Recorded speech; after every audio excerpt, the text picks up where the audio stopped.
Hello and welcome to News Review, where we unpack the stories that matter. I am Adeola Adegoke, and today we're turning our spotlight on a disturbing clash at Nnamdi Azikiwe University between a student and a lecturer.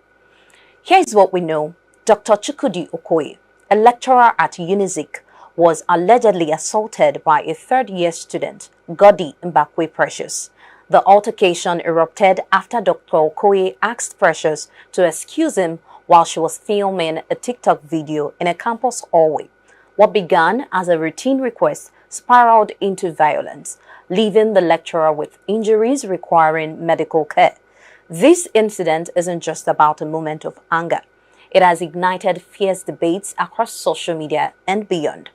Are we witnessing a broader decline in respect for authority? Do universities truly understand the mounting pressures students face, from academic stress to mental health struggles? And while UNIZIK swiftly expelled Precious for misconduct, critics are questioning whether expulsion alone addresses the root of the problem. Could restorative approaches, rather than punishment, prevent future conflicts? Joining us today are voices from education and psychology to dissect these issues. We'll explore power dynamics in classrooms, the invincible weight of generational anxiety, and whether institutions are equipped to bridge the gap between discipline and empathy. Stick around as we dissect not just what happened, but why and what it means for the future of education. This is News Review on UNILAG TV.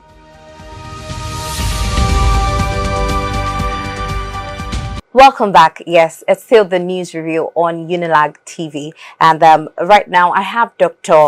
Oyogo Oscar Victor, a clinical psychologist from the Department of Psychology, who is joining us as we explore the psychological perspective of the story that we have been discussing so far. Welcome, Dr. Oyogo. Thank you so much for having me.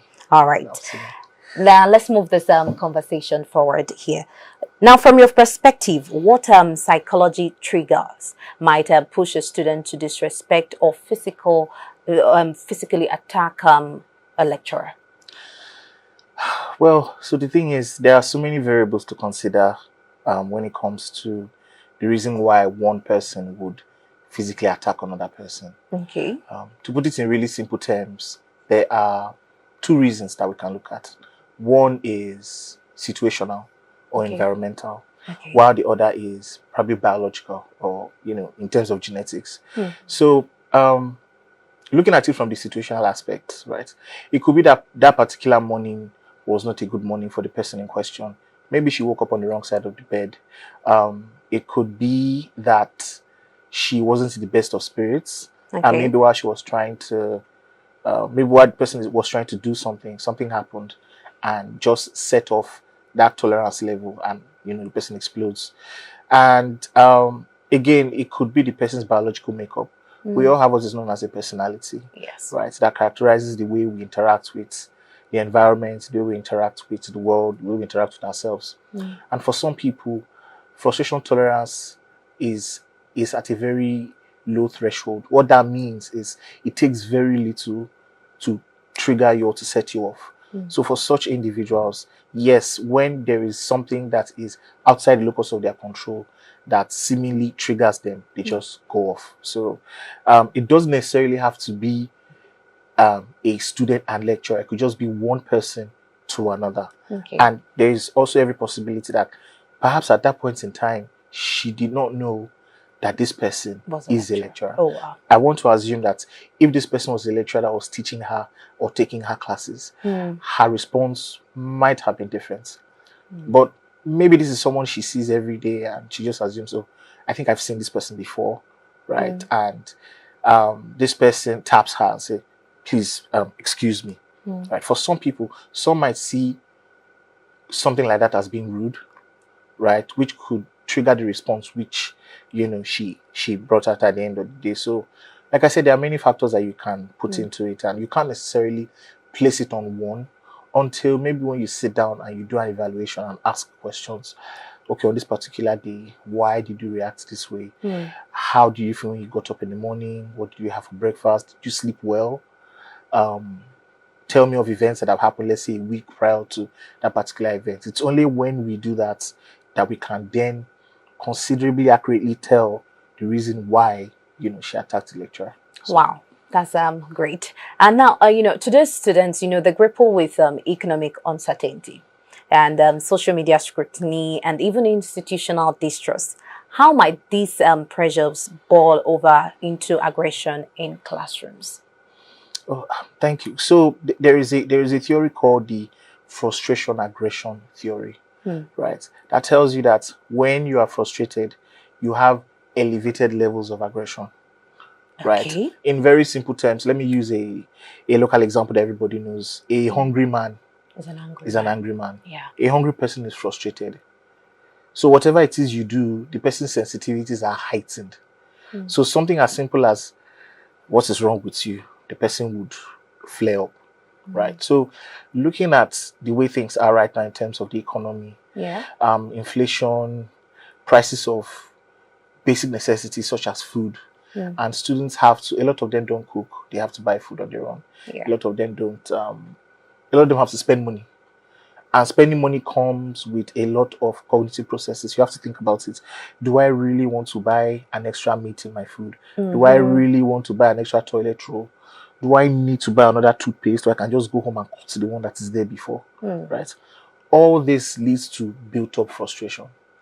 And that frustration is in a keg or a bottle that needs to be let out at some point.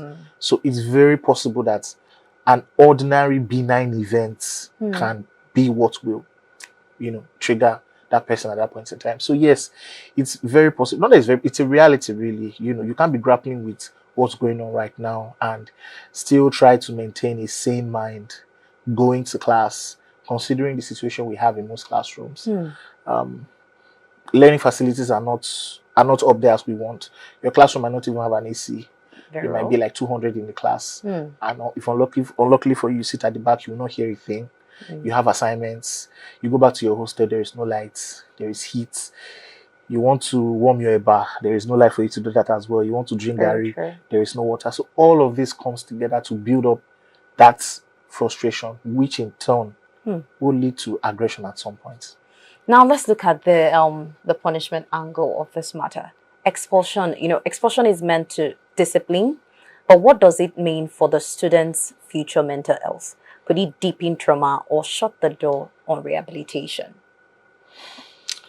Well, that's a good question. So, yes, I would agree that the punishment, for me personally, and this is my personal opinion, I feel like the punishment was maybe not necessarily commensurate to the crime. Okay. Right. I feel like even if there was going to be anything at all, maybe a suspension, right, with a strong letter of warning, and then maybe you come sign something to say, if you ever do anything of this sort, then you have to leave the school. For me, I felt that would have been appropriate, right? Okay. Maybe a bit of naming and shaming. Let everybody know, oh, you did this really bad thing. But I mean, taking away 3 years over an issue that maybe could have been handled better. And there are different forms of punishment. There is positive punishment. There is negative punishment. Positive punishment is when you add something to the environment of the person you are trying to punish to make them not repeat that behavior. While negative punishment is when you take something away from the person you are trying to punish in order to make them not repeat that behavior. An example is, let's say a child. In Nigeria, we use a lot of positive punishments. So when a child does something you don't like, what's the next thing we do? Smack. Slap, right? Kick. That's positive. You are adding something. You cane the child. You are adding something.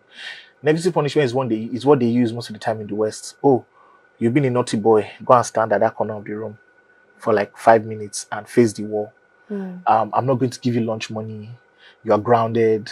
All this is negative punishment. I am taking away something you like or something you value in order to ensure that you do not repeat the behavior. Wow. Yes. So in this case, they are taking away her studentship.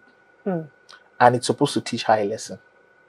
So at the end of the day, the lesson is only learned when the person supposedly returns to the environment where the incident happened. But expulsion means she's not coming back. She's not coming back. So what is she learning?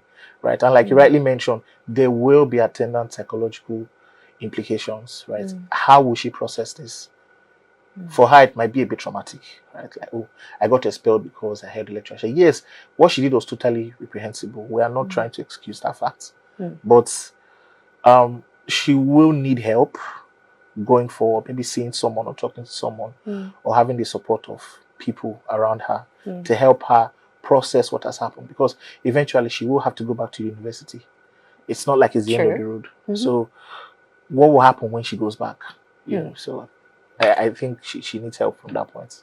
Wow, that's great. Now, let's look at other people in this scenario here, and that's many students, they say their complaints about lecturers go unheard. Psychologically, how does that sense of dismissal feed into explosive reactions? Well, like I mentioned before, all of these things are like tiny contributors to your frustration levels, right? A missing script, a test that was not recorded, a complaint that was not heard or attended to, a plea that was not granted. All these things add up over time. And when it does, it will lead to some form of aggression, not necessarily the physical type, but some form of aggression that would find an outlet to go out, right?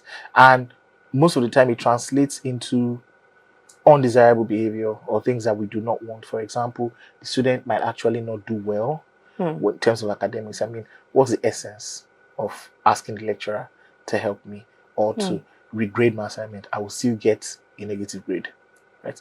Creates a feeling of learned helplessness, right? Which is, even if I do something or I don't do something, what will be, right? That's true. So because of that, all these little things add up, and of course, it has an adverse effect on the mental health of students. So I feel if institutions find a way to help provide a listening ear for students, it will really, help them to get better in terms of their mental health. Thank you very much, Dr. Oyogo. This is actually amazing, and thank you for the analysis on this issue. It is great. And, this case of UNIZIK is more than an isolated clash. It's a mirror held up to our institutions, our societal pressures, and the fragile relationship between authority and those it serves. As we've heard today, solutions demand both systemic reforms and empathy from individual struggles.